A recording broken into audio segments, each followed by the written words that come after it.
We do want to talk about wackadoo PlayStation gadgets a little bit later in the show. But first, Jada, you have been playing a brand new video game, which I believe the reviews are out now. It is Wuchang Fallen Feathers. What's that game about? What are these feathers? You play as Wuchang, or Wuchang as some of the characters. They say your name differently. Okay, I wasn't sure about that. It's a little one of the NPCs calls her Wuchang. I believe somebody else called her Wuchang and whatnot. I've played probably about 25, 30 hours in it. I haven't finished it yet as of this time of recording. But I've made a good way through. I've completed like the first 4 like full zones of all the bosses and most of the secrets and stuff that I could find. But backing it up, it's a Souls-like experience. So you know what you're kind of getting into when you hear that genre. Pretty difficult at times, but it's got a lot of different combos. You've got different like builds you can do for your character, where you can build into more, what does she have? 6 different weapon types. You can wield long swords, short swords, axes, spears. I feel like I'm missing one other weapon type. I think it's 5 weapon types. I can't remember all of them off the top of my head right now. But I have primarily been going with a short sword style, which is just a one-handed sword, and allows me to cast a lot of magic spells. I've built my character fully magic. You've got stats for your strength, agility, vitality, all that type of stuff. My magic stat is like plus 70, I think, at this point, and everything else is like plus 5. So everything else does not do any damage, but I like casting lots of really cool spells, and this game has tons of them. But yeah, you basically play as Wuchang. You wake up with amnesia in a cave, and you notice that your arm has started to feather, which, you're turning it into a bird is what, your initial thoughts. You have no idea. It's just your left arm. Just got a bunch of big feathers growing on there. But you quickly learn that there's some type of, I guess, lack of a better word, a plague, a disease, some sort of special anomaly that has been, taking over the people of the world and converting them into these, like, demons and monsters that have no recollection or memory. Thus why you have amnesia at the start of the game. So you don't really know, and you're just kind of talking to a bunch of people and hoping to try and fill in the blanks. There's not a huge amount of dialogue or cutscenes. I think back to, what was it, last year's Wukong, or the year before that had Wukong came out, where there's lots of dialogue in between, like when you meet big NPCs, and lots of dialogue, like big flashy story beats in between the chapters. I haven't seen anything like that in the first couple hours. Like, there are some NPCs that are a little chatty and fill you in a bunch of stuff, but most of it just hasn't been super interesting to me, to be honest. But the gameplay has been good. It feels a little sluggish at the start, but after a couple hours, I kind of got into the flow of how the game wants you to kind of fight, and I've been enjoying it ever since. What's the story? Do you get a sense of what's, aside from feathers, Chinese folklore and... Yeah, I mean, so it's definitely, some Chinese folklore, very like demon focused and things like that. Like, you're fighting a bunch of like demon birds. There's some other like regular humans that you're fighting, depending on, like, as you're fighting through, if you kill humans that aren't infected, you become like more corrupted, which you build up what this gauge called madness. And if you kill things that are affected by the feathering, is what they call it, you actually like reduce your corruption or your madness. I'm seeing stuff in this trailer that I haven't even gotten yet in these zones, which is crazy.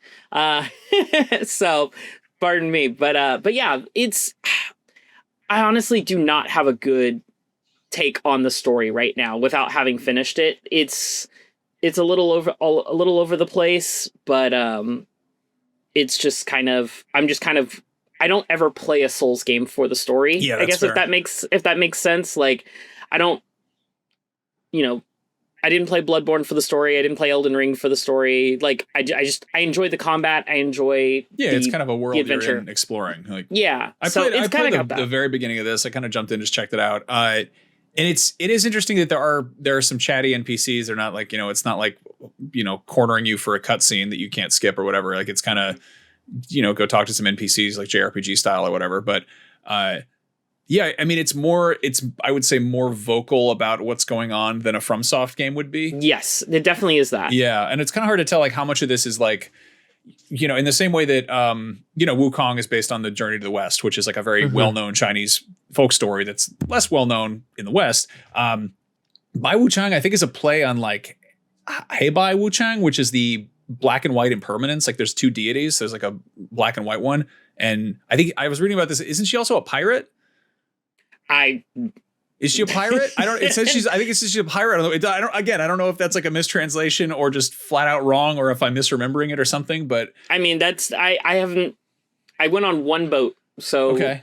And it took me to an island and then I killed one boss and then I just left the island because there was nothing else to do on that island that I could find. So I don't think she's a pirate. Okay. So it's like, probably not a historical thing. It's not like a real, I'm going to be honest. I also haven't been paying super close attention to the story because it just sometimes nothing you about. Just want to kill stuff. That's fine. Well, it's just like nothing about it like particularly gripped me. Like it's and I'm like I'm reading all the dialogue, but like I think a couple hours in after listening to the characters say the whole voice lines like all in Chinese, I just start skipping and reading because I'm reading the subtitles faster and I'm just like I just want to get back into the action. I want to progress to the new zone. So like I honestly just the story is not I'm not connecting with the story. And what does it do best? Like what's the thing that makes this stick out? I think because you seem to like it. Yeah, it's fine. Reviews are out. I'd say if I was, putting it on the IGN scale for my score, I'd say it's probably that kind of run-of-the-mill 7. It's good. It's got some really cool things in it. There's some things that elevate it. There's some frustrations, though, about it. Mostly the, frustration-wise, and I'll get into later, it's just like it's directionally, it's pretty lacking on telling you like kind of where to go, or it'll mention a place or a thing and you just don't know what that place is or means because you're like, I haven't been there yet. I guess I have to go find this place. But what it does well is I think the combat is great. It's very fast paced. It's got some really cool combos that you can do with your character. Depending on how, what weapon type you're choosing, those combos all feel different and unique. The playstyle feels different, whether you're using, like I said, I'm using a short sword for most of my combos. But I also have an axe as backup because the axe, surprisingly or not, is better for if you need to block or deflect attacks. It's got more tools to enable that type of stuff. Although the axe I'm using is like a giant like lantern, and it like if I imbue it with fire, it breathes fire. So I'm also not using an axe like I probably should be using an axe. But I like that. I like that variety. I like that freedom that it gives you in that. The other thing I think it does really well are the bosses. I think the early bosses are a little simplistic, but once you hit about the midway point, they start getting some really cool, unique looking bosses. One of the earlier ones is like this, it's like a centipede demon kind of thing, that shoots lasers, buries under the ground, Sick. Chases after you. It hides itself in like clouds of corruption, which is basically like a poison type effect that you might expect in other games. They've got really cool like abilities. Like all the bosses are just, I think, top notch for design. They're all very creepy looking, minus there's a bird lady that I think I use this word fan service for her because like if you're watching an anime and you hear the word fan service, the bird lady is kind of that for this game. And I say it because I had a clip where I died and she ran towards the screen to like attack again, but then immediately turned around and it's just butt cheeks covering my screen. And I was like, oh, that's fan servicey, I guess. Sure. I don't know if it's intentional that she does that. I only saw it happen once, but that can happen. But yeah, there's some really cool enemies. There's some really cool bosses. I really like the spells. I think they did a really good job so far from what I've seen for the spells you can learn. They went the route of less is more, to where, Elden Ring, got, I don't know, like what, 95 spells or something like that. And some of them are just like variations of things. Whereas this one is like, hey, here's like, I think I have 25, maybe 30 spells at this point. And there are some similar ones with variations. Like I have like a fireball that's in the shape of a face. Then I also have an ice version of it. But that's the only only spells that I have that are similar animations. All the other ones are very different. I've got one with like ice knives where I summon like I pull water out of the ground and it forms into icicles, and then they just home in on a target, causing frostbite, which is really cool. That's fun. Yeah, so there's a lot of really cool stuff in this one. And yeah, I want to talk about the madness system, because I was reading up on it, and like, is this the thing where if you do too much bad stuff, or if you die a lot, doesn't like an evil version of you show up? Or yes. Okay. So the way the madness system works is there's thresholds. When you hit 50%, it triggers special like abilities you can unlock in your skill tree. Once you hit 90% or more, it triggers another threshold for other things. And I don't know where the spirit spawns, if it's at 90% or 100% madness, but yes, if you die while your madness is really high, when you go to pick up your essence or souls, whatever they're called in this game, I can't remember right now. Red Mercury. It's called Red Mercury. Why couldn't I remember that? But when you go to pick it up, instead, a like demonic version of you will spawn, and you have to then kill that version of you to reclaim your essence, your Red Mercury. If you die, you lose it all. And the first time it happens to you, you're going to be, what the fuck was that? Because I've never seen this happen. And I don't remember seeing it explained in a tutorial before it happened. So it was a surprise to me, and it was a little frustrating. That reminds me of the red skeletons in Demon Souls. Yes, it's kind of that kind of vibe. Like, oh, you suck at the game? Oh, would be a shame if it was harder. Hey! Yep, here's more of them. Your world has darkened. Yeah. There are more of these harder enemies. But yeah, I really like... the good news is that spirit that summons doesn't just fight you, it fights anything nearby. So a lot of times the strategy I use is I will just lead it into a group of enemies, and then while it's distracted fighting other enemies, I'll cast spells from afar to kill everything, or run up and stab it in the back to finish it off. I love that. Yeah, it also, it takes fall damage. I've got it to fall off a bridge in an attack animation once, where it tried to hit me and I backed around a corner, it fell off a bridge and died. I was like, thank you. But yeah, I actually really like that aspect. It takes a little getting used to, because a lot of times I can't pinpoint in my brain right now, my memory of seeing what your madness is without going into your menu. So like, I don't know, like when I'm just running around fighting things, if my madness is high or not. There probably is some type of UI thing that's pointing out. There's like a red thing in the corner of the UI that it probably is. Yeah. Yeah. I haven't looked closely enough to paying attention to like make that one-to-one connection. So a lot of times I'm like, oh, I get back and I'm like, oh, there's my spirit. I must have had a really high madness last time I was here. I did not realize it. It's a cool mechanic. I like that you can like trick it to fight other stuff. I think one of my gripes about like Souls likes, and again, this is a very minor nitpick, but like, I wish that there was more instances where the enemies would just fight each other, or you could hit the game against itself. And there's occasional parts where there's almost like scripted instances where like, this large-headed dog is going to fight these soldiers or whatever.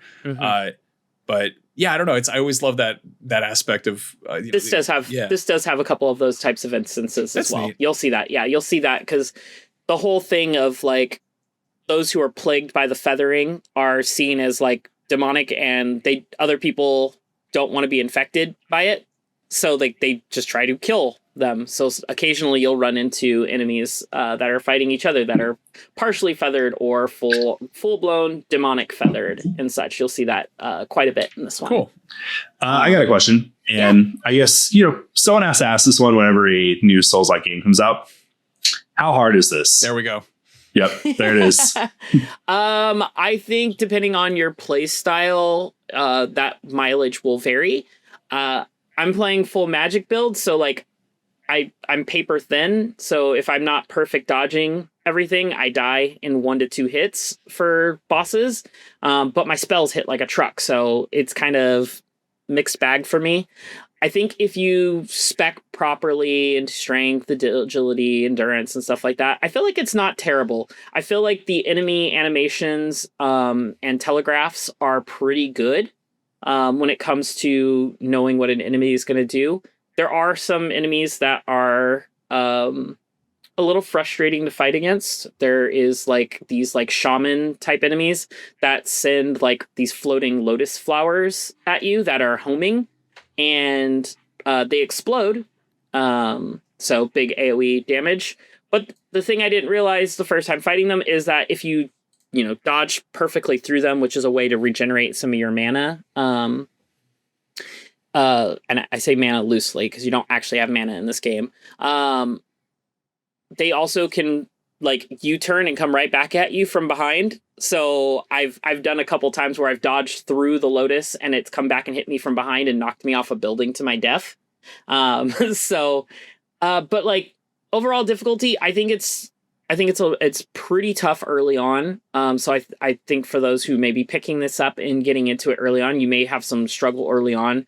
But I think as you get further in, it definitely scales really well. So far from what I've seen through the first, I'd say 40 to 60% of the game is where I'm at roughly.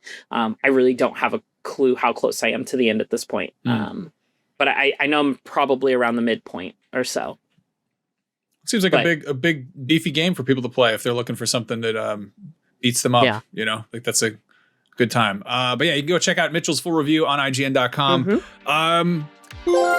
Hey, thanks for watching this clip from Beyond, IGN's weekly PlayStation show. You can find the full episode over on youtube.com/IGN Games. And don't forget, new episodes of Beyond drop every Wednesday on IGN.com, the IGN Games YouTube, and all your favorite podcast platforms. Thanks again for watching, and as always, Beyond.